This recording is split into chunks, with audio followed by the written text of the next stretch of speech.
Hello everybody, my name is Benji, and welcome back to Satisfactory 1.0, where I'm going to be recapping what we did on the last stream, which was stream number 4. And as you can see pretty clearly, we are making some very hefty progress towards the actual base and the real base. In fact, something that I'm going to go over today that happened between the last stream and now is the fact that I have completely and entirely deconstructed all of our old base materials. So everything that we have in our storage system is what's in our storage system. And unless it's being made in the factory at this current time, which is only 4 things, you'll notice, we don't have any more. So we have a finite supply, but we have enough that I'm pretty confident we're going to be able to make all of the rest of the parts with the materials that we have. And if we don't, well, we have this lovely, lovely full main bus worth of items that we can pull off of with ease. So let's go over all of the things that we did. First things first, we finished up with the Caterium blueprint. So the Caterium runs along this belt coming from all the way over there. You can see the belt stretching off into the distance right there, going up to a miner that you can't quite see from here, I don't think. Actually, it's like kind of like right there. And comes the whole way down here over top of everything and into a Caterium smelter, which is based on the exact same design as the concrete smelter, or I guess the concrete constructors. So it splits 3 ways from 240 into 3 belts of 80, and then goes into some smelters that are underclocked to take 40, 2 smelters each, and then joins into 80 at the very end of the line here. And then, of course, we also have our steel blueprint, which is, at this point in time, my baby. The steel blueprint is 12 foundries using the solid steel ingot recipe that are perfect ratio splitting and merging to take 2 input belts of iron and coal. Iron on one side, coal on the other side, and output 3 full belts of steel ingots. And then, of course, that is flanked on either side by our 2 iron smelting blueprints. That way we can have that nice, juicy iron ore coming in on these top 2 belts, smelted into ingots, and then the ingots go off to become steel. So it looks like a belt nightmare heaven, but it is literally 3 slices of the exact same thing. So let me go on ahead and go through the first slice. 240 goes in, and each of these 240 split into 3 of 80, so technically 6 of 80 in total. You can see that this one here goes up and then straight over into that top one. This one goes up and straight over and through into the second one back there. You can just barely see it. Let me try to get a better angle here. Right there. And then those, of course, split 2 ways into these, which take an input of 40, output of 60, which is why each floor combines 4 60s into 2 40. And then very similarly for the steel, or for the coal aspect, the coal splits on this side, and one of them goes straight into the bottom here. The other one goes underneath into that elevator piece. I forget what these are called. Yeah, no, conveyor lifts. There we go. And then it goes into that splitter right there. So that is perfect splitting for 2 input belts of 80 of each type. Technically 4 in total, which is why this one is a little wonky and has just the tiniest bit of clipping. But we don't really care about the clipping, so that's totally fine. And then, of course, we have our power node. You can just barely see it right in between things here. Let me just go on over, and there it is. There's our little power node guy. Look at that. And it is connecting all 4 of the foundries together to a central power nubbin right here. And then that power nubbin goes up to there, which is copied on every single floor. And then, of course, you can see 2 of the inputs on each side, or each layer, the top and the bottom, go to 2 on the bottom or top, respectively, and then they go to 1 in the center. So if you can see past these two input conveyor lifts, one of the bottom ones goes to the bottom here, the other goes to the back bottom over there, and then the third goes up and then goes over into the bottom of the second tier. Whereas up top, you can see the first one goes into the bottom, the second one goes into the next bottom, and then the back side goes into the top up there, which is exactly what we want to happen, or we want to have happen, and it's all mirrored, which is super duper nice. And then on this side, this one goes into the first top back, and this one goes into the second top back, you can see there. And then this third one goes the whole way up and into the first top back. The second one comes down just a little bit of a ways, and then has a little bit of fun wrapping around, and goes into the back top bottom. And then, of course, the other outputs go into the respective other outputs, just like this one does. So yeah, literally just copy and pasted. And because of the height limit, on the blueprints themselves, the height limit of the main base in terms of each floor is going to be the same height as our blueprint designer. That way we can guarantee fit every single blueprint that I'm ever going to make into this space here, which is exactly what's happening right there. And then we went through a little bit of the early production. So currently we are consuming one of our 4 iron belts. Where's the iron? I'll fix that in a minute. No, it's just gone. Where's the iron? I'll fix that, don't worry. So these two are making plates, so there goes 60, which means this is 180. And then this uses 30, so this is 150, and this makes rods, iron rods. And then there is just a simple manifold overflow line here that makes plates on the side, screws on the other side, in order to come together and make 150 iron makes 12.5 reinforced iron plates in total between these 3 machines, and those all go up and travel along the ceiling. I really like this whole traveling along the ceiling design, by the way. I think it's quite neat. Travel along the ceiling and then go into their respective storage containers. Kind of the same thing with the concrete. The concrete runs along the ceiling, except the concrete has a bit of a clever design. At least I think it's clever because I designed it. This entire system here makes 320, but we can only support a belt of 270. So at the back here, we have a smart splitter. The smart splitter center output is to any, of course, and then the right output is overflow. So if there is ever a situation where this is completely backed up like it is right now, all of the excess from the back, also it always will be, because this makes more than a full belt can handle. So, you know, with this as the full belt speed, this will always have surplus along the back here. And it will just go on up and over to the storage room. I also moved over, of course, the MAM. You can see right there. Or rather, there's the MAM. There's the hub, is what I meant to say. We have a little hypertube room so that we can get to the subsequent floors. I'm going to add one going out to all the different mining sites as well, because I feel like that's rather important to have. All the iron is here, by the way, so that's intriguing. Of course, we have our blueprint designer with the feet, and we have our space elevator, also with feet, with fancy feet, because I have gone through and done some beautification. So we're going to end up having a hypertube that takes us over to here, hypertube that takes us over to here, hypertube that takes us over to the trucks. That's the other thing I can go talk about real quick, just kind of bouncing around here, nothing formal or anything. Just got to get this video posted at some point before the next stream. So these are our trucks. We have the dismantle crate somewhere.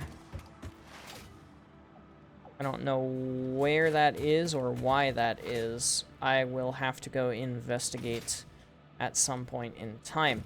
But the trucks go and get us some resources that are a little bit out of the way. So that includes, it's up there. That includes this tractor, which goes up and grabs the coal nodes that are up here. There are 2 impure and 2 normal coal nodes up here. So that's 360 coal per minute. Currently, that's just being used to fuel all of the trucks, but eventually that will also go toward our weapon production. Speaking of weapon production, we have a sulfur node, which is a normal node of 120 per minute sulfur, overclocked to 200%. There goes the tractor for it now, down this little ridge here. So 240 per minute of that. And then over here, we have our coal and our copper being loaded. There's a normal node of copper, which combines with the 3 over here to make 2 240 copper belts. And then, of course, we have all of our coal over here. There's 4 normal nodes, so 480 in total, and that all goes to make steel. So this is the north coal, which is why this is the one that has the coal coming out and going into all of our smelting, or into all of our trucks. The other output here will go toward weapons.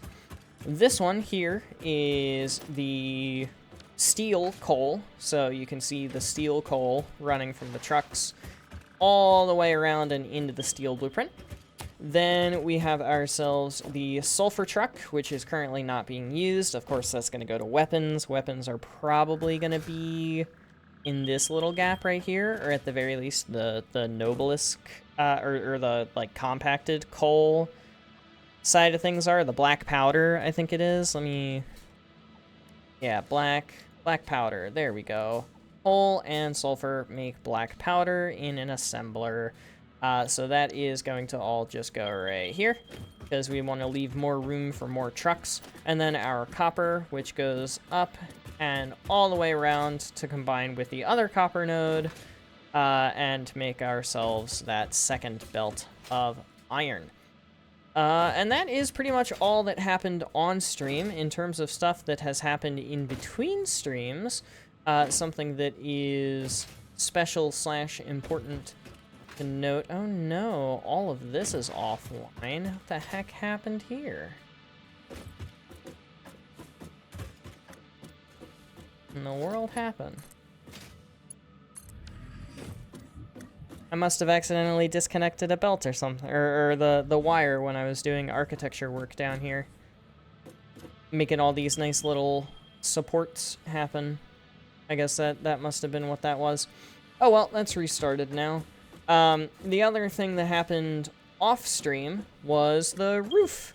And then hooking in all of these from the new location. And I won't actually go and show it because it doesn't matter all that much. But the old base has been completely and entirely deconstructed, which is how this is able to occur. You can kind of see through the fog there that the old base is gone. All remnants of it have been removed. You can see some of those normal limestone nodes being mined and put onto this little bus here. And then that comes the whole way down to the main base, which is where we're currently standing. Now, last thing I want to talk about is our storage room. So our storage room is a little more compact than the old playthrough's storage room. And I think that is just kind of neat. It gives us a little more factory space. It looks a lot more industrial. If I come back around the back side, I have more room that I can deal with the belts and stuff, which is nice. But in terms of like actual storage space, it's very compact, very not spacious. So everything I want to grab is just right here. And I can see at a glance what is and isn't connected to the cloud storage. Because the cloud storage gets to just go right up on top of our actual storage. So all of the items here, they come along the ceiling and then down and in to one of our industrial storages, and then go out of the industrial storage at max throughput capacity here, into our dimensional depot uploader, which gives us our dimensional depot itself. Also, I went and found a bunch of purple slugs and other slugs. So I have more slugs now, which is cool. You can see from this little glance here, screws are not in the dimensional depot because we don't really care that much right now. And that is actually it. Everything else is in the dimensional depot, just not being built in the actual factory, which brings us to what we're going to be doing on Monday. I don't know what day this is going to go up, but on Monday, the 30th, we are going to be going through some of the more advanced iron parts. So first things first, yeah, here comes the iron. First things first, we're going to be doing rotors with the steel alternate, so let me pull that up really quickly. Rotors with the steel alternate, you can see here, in order to get 5 per minute, we need 30 per minute of wire, 10 per minute of steel pipes, and our steel pipe recipe is very nice because we have the molded steel pipe, so it's a 1-to-1 for steel, little bit of concrete, not a big deal at all, so that is super duper easy to get done. So that takes care of the steel rotors. The steeled frame is kind of the same thing with the modular frames. I forget how much iron goes into this, but we're going to be aiming for 10 per minute here. I think 9 per minute was the goal here for the modular frames. And then we're going to go through all of the basic copper parts. So that is going to include, we go over to the copper ingot here, copper wire, copper sheets, and then of course we're going to have some cable as well, just your basic run-of-the-mill iron parts. Not a big deal whatsoever. We're going to go through all of the basic steel parts. So if I come up here and type in steel, of course, we have our molded beam alternate recipe for steel beams. We have the molded pipe for steel pipes.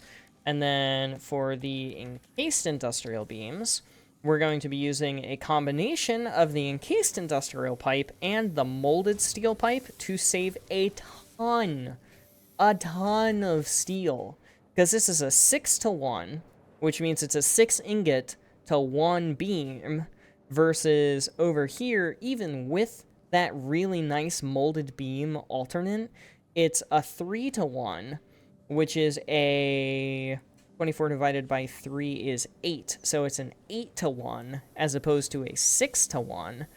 This is also less concrete, and I think this is also less concrete because it's a 3-to-5 versus this is a 16-to-9. So just all in general, this is way better for the molded pipe recipe and the encased industrial beam recipe. And we're going to be aiming for 10 per minute of this as well, just so we get that nice round 60 per minute steel pipe for steel ingots. Make my math a little bit easier here while I'm keeping track of everything. Oh yeah, and then motors are the next thing. And motors are a little bit weird because they require rotors and stators. So of course rotors, we're going to go back to using that steel rotor alternate. For the stators, we're actually going to use the quick wire stator because it's way cheaper on the steel, and we're not doing quick wire for literally anything else apart from just quick wire itself. Which brings me to the next thing. Of course, we're going to do basic Caterium. So we're going to have quick wire, probably just in its pure form from just Caterium, no copper. And then, of course, we're going to have, there we go, AI limiters as well, because AI limiters are super important for things like smart splitters and other things that we'll get into down the line a little bit. Then we get to go into the fun stuff, the space elevator part. So once we get through all of that, which shouldn't take me too long if I'm being honest, it's all run-of-the-mill stuff I've done before, with the exception of the molded steel. I think that's going to be cool to work with and deal with and do. I think that's going to be nice.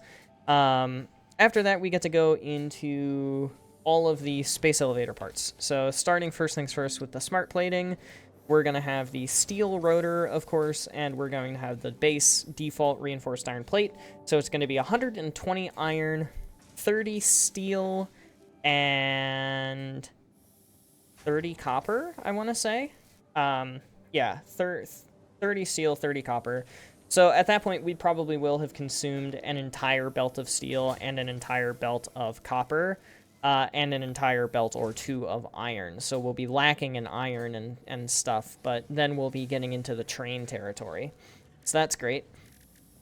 The next thing for the space elevator is the versatile framework, and versatile framework is very expensive for the steel beams and for the modular frames.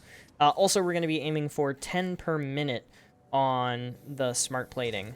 So 10 per minute of each. That's why that math works the way that it does. For the versatile frameworks, I'm not entirely sure how I'm going to handle the versatile frameworks yet, but at 5 per minute and 30 per minute here, we'll probably be able to do 10 per minute if I had to take a guess. And that'll end up being 5 per minute of the modular frames, again using the steeled frame because it's way cheaper and easier to deal with. Molded beam, of course, because cheaper, not necessarily easier, but cheaper. And then last but not least, automated wiring, which we're going to be using base recipe because we don't have manufacturers yet, or high-speed connectors yet, which use plastic, and we don't have oil yet. And we're just going to be doing probably the base recipe here, maybe overclocked a little bit in order to get this to 60 per minute, because if I take this from 2.5 to 2.6, that takes us a fifth of the way. So at 3 per minute, we need 3 per minute from the stators, which I don't think will be an issue with the quick-wire stator. Actually, I don't think that'll be an issue at all with the quick-wire stator. And then, of course, the cable is super-duper easy. We might even be able to up that just because of how much steel and caterium we have on hand. And that's not, like, a big deal for us to mess with. Finally, after all of that is said and done, it is time for weapons. So if I whip out the MAM here, there's a very specific target that I have in mind for the sulfur tree. Of course, nobelisks, so black powder. We could have rushed it already, but there's not really a point because the nobelisks do 3 damage, and so does the rebar. Oh, no, not the rebar gun, but the rebar gun does slightly less. And this is a slower fire rate, so not a big deal. Extra hand equipment slot is also super nice. So basically, we want the nobelisks, and we want to be able to rush the smokeless powder, because we have some plastic on hand. Black powder is super easy, so that just gets us straight to the smokeless powder. I'm just going to add all this to the to-do list so I don't forget.